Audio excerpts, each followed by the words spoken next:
Well, rise and shine mga Bebshi! And for today's video ay meron kami pupuntahan, yes! Dahil nga naman lagi na lang tayong kumakain at naglumalamon, kaya naman for today's video ay pupunta tayo ng bukid, yes! Ayan ang aking mga kasamahan, full force kami ngayon mga Bebsh! Dahil nga naman mahal pa ang bigas, ay charot! Pupunta kami ng bukid and we'll see kung anong makukuha namin doon. Abay, pupunta lang naman kami ng bukid pero parang may miesta kami, charot! Habang ako na may patawid ng ilog ay pahinto lang ako kasi naman itong mga aso nagrarambol. Sa dami pa namin, abay akala pa namin kami ang namayari ng bukid, charot! Actually, ang pupuntahan namin bukid mga Bebs ay hindi sa amin. Nagalok lang kasi ang kapitbahay namin dito. Napunta daw kami doon sa bukid nila. Dahil nga naman mag-harvest daw kami doon ng mga prutas. Ay uy, mabuti din naman to para makapag-exercise din tayo. Walking din paminsan-minsan. Papunta pa lang kami mga Bebshi pero meron na kami nakita mga prutas. Sanang kunin pero hindi yan sa amin. Kapag kukunin namin ay habulin kami ng itak. Ay uy, bilangin nyo naman kung ilan kami pumunta ng bukid. Kasi nga naman ang dami namin. Full force talaga to. Halos buong pamilya, grabe na talaga to. Dalawang beses na ako nakapunta dito mga Bebshi. Ang una kong punta doon sa bukid ay nung nagsisimula pa lang ako sa vlog ko sa YouTube channel ko. Yes mga Bebshi, last year 2022, umabot kami dito para magbigay ng mga relief goods. Ginagawa talaga namin ng lahat, magka-content na kami noon. At pailang bundok ang pupuntahan, ay for dago kami. At ayan na nga mga Bebshi, nandito na kami sa exciting part. Kung saan ay bubuka na talaga ang ilong mo dahil naman sa sobrang taas. Uy! And finally, nandito na din talaga kami sa tuktok. At mabuti na lang pagdating namin dito, ay patag na ang daan, kaso nga lang maputi. Dahil nga naman umulan dito pag bandang hapon at gabi. Kaya maaga kaming pumunta dito sa bukid para hindi kami maabutan ng ulan. Dahil nga naman napagod itong si Goy-Goy, ay kinarga na lang ito ni Bibi and for dago. Hindi kasi nagkukus sa daan, yan tuloy na hagpa. Tuwara. Pas pa ng tawa ng mama nila, kaawa naman, charot. Kaya naman natumba sila, ay napahinto kami at na-traffic tuloy. Ayan na nga mga Bebshi, tingnan nyo naman ang dinaanan namin, napuno ng putik ang tsinelas ko. Minsan lang naman to, kaya for the go. Lapit na nga kami mga Bebshi, 7 AM kami pumunta dito. Aga-aga nga namin. Maganda pa ang weather kasi hindi mainit. 30 minutes din ang lakad namin papunta dito. Nakarating na nga kami, tapos nag-heart-heart pa ang mga mata nila kasi naman, tingnan nyo naman ang puno ng rambutan. Ang babaw lang, kaya pwede mong abutin. Ayan mga Bebshi, meron din sila dito dragon fruit. At saka itong bawangon or pomelo. Ang dali-dali lang niyang abutin mga Bebsh. Kaso nga lang, hindi pa siya hinog. Halos naman niyog nila dito ay dwarf. Madali lang abutin at kunin kasi maliit lang. Kaso konti lang ang bunga nito. At dahil nga naman nauhaw ako mga Bebsh, kaya nanginginan din ako ng tubig. At ito nga ang rambutan, ang baba lang, kaya pwede mo talagang abutin. Wala pa masyadong hinog, yung pula talaga. Kumuha na din ako ng isa para matikman ko din. Sarap siguro pag meron kang ganitong lupain. Yung maraming prutas tsaka gulay. At pag time na season na ng mga prutas at gulay, ay pwede mo tong kunin anytime. Ika nga, pag may itatanim ay may aanihin. Bumaba na rin kami dito sa may rambutan kasi mag-harvest sila. Nakaka-amis talaga ang ganitong prutas. Tingnan naman, pag namumunga ito ay very abundant, char. Sarap naman kasi sa mata, tingnan dahil sobrang dami. Grabe, sobrang dami ng bunga mga Bebsh. Magsasawa ka na lang sa kakakain. Ngayon naman nandito na kami, ay nilubos-lubos na din namin ang pagkain nito. Anli rambutan lang naman ngayon ng mga Bebshi. Pitas na nga din ako ng isa at tinikman ko na din. At pag ganito naman sobrang tamis ay hindi mo talaga uurungan. Hindi lang din naman kami kumakain. Ulong na din kami sa pagtapok ng mga rambutan na nahulog. Dahil nga naman sa sobrang dami mga Bebsh ay ilagay yan sa sako. Pansin nyo naman na medyo kakaiba ang boses ko ngayon mga Bebsh. Dahil nga naman meron akong sipon ngayon, kaya medyo talaga naapektuhan ang boses ko. Pero for the go pa rin ako mga Bebshi, as long as naiintindihan nyo naman ang sinasabi ko, char. Wala naman kasi talaga ako magagawa, ganyan talaga ang buhay, char. Kailangan magtrabaho, ganun. At alam nyo ba mga Bebshi, sa pag-harvest na ditong rambutan, ay walang problema kung maputol din pati yung sanga niya, pati yung dahon, dahil nga naman tutubo pa din at sino ba kasi hindi mapapasayaw sa dami ng rambutan? Ay, uy! Sinimula na nga din nila itong tapukin. Hindi ko alam anong Tagalog ng tapok mga Bebsh, kaya kayo na mag-adjust. Minsan din kasi, ang hirap din mag-Tagalog, lalo na pag Bisaya ka talaga, diba? Nakaka-enjoy din naman kasi ito. Dahil nga naman, while nagtapok kayo, pwede ka din kumain at kumuha dyan. Sigurado naman talagang mabubusog ka. Mina lang talaga ang umayaw dahil nga naman nabubusog na kami sa kakakain namin ito.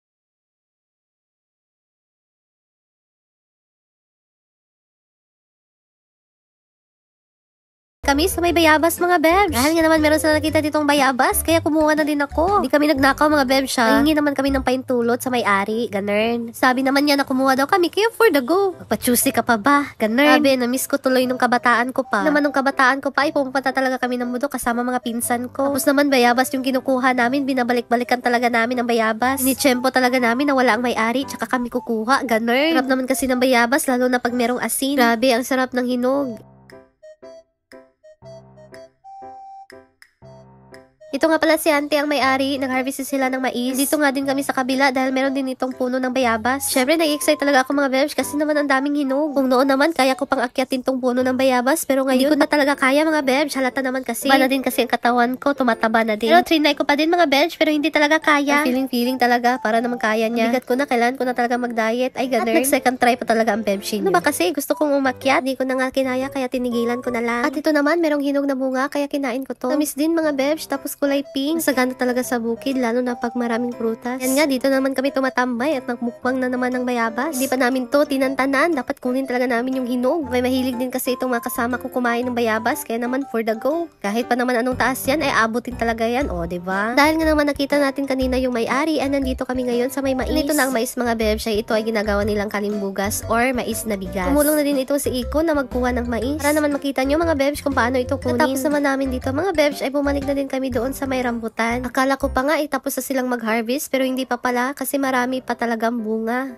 At ang swerte pa talaga ni Papa ha, father-in-law ko, kasi binigyan siya ng saging. Hindi na talaga to. Bait naman talaga ang may-ari kasi lagi yan nagbibigay. At doon nga sa bahay ay nagbibigay siya dragon fruit, saging, marami pang iba. Wala na talagang atrasan to mga bebs, naputol na talaga ang saging. Na naman marami pa talagang bunga, ay umupo na lang muna kami dito sa gilid. Yung pag-harvest nito, aabot talaga ng 1 hour to 2 hours. Magdedepende talaga yan siguro sa bunga ng rambutan. Ito naman dito sa baba, ay inabot lang nila Habi. Dago naman ito si Bibi, ay uy. Yan nga naman mahirap abutin, kaya pinutol na din tong sanga. Dahil nga naman meron kaming dalang eco bag. Kaya for the go naman ito si Dio, ay naglagay din siya ng rambutan sa eco bag niya. Tawa pa ito si Bibi dahil nga daw sa paa niya ay sobrang dumi na. Ay bahala nang madumi ang paa, basta maraming dala. Ganun. At natapos na nga din ang pag-harvest mga bebs. Bali 3 sako ang na-harvest nilang rambutan. Tapos ito naman isang sako ay nahati-hati sa mga taong nandito. Hindi lang din kasi kami ang nandito mga bebs, meron pang iba. Dahil nga naman sa sobrang dami mga bebs, ay hindi namin yan kayang kainin. Pagkatapos na nga na-harvest lahat mga bebs, kaya naman ay umuwi na din kami. At ayan na nga, umakyat na din ako sa puno ng niyog. Ang sobrang taas pa. Hindi ko kinaya ang bayabas. Abay ito, kayang-kaya ko to. Para naman kasi totoo na mataas yan. Pero actually mga bebshi, balang naman talaga yan. Kasalanan talaga to ni Habi. Charot. Malapit na ang butong. Baka maulog ka. Aray, umabaw lang pala. Kaya naman, that's all for today mga bebshi. See you to my next video. It's me, Simply Amore. Saranghe!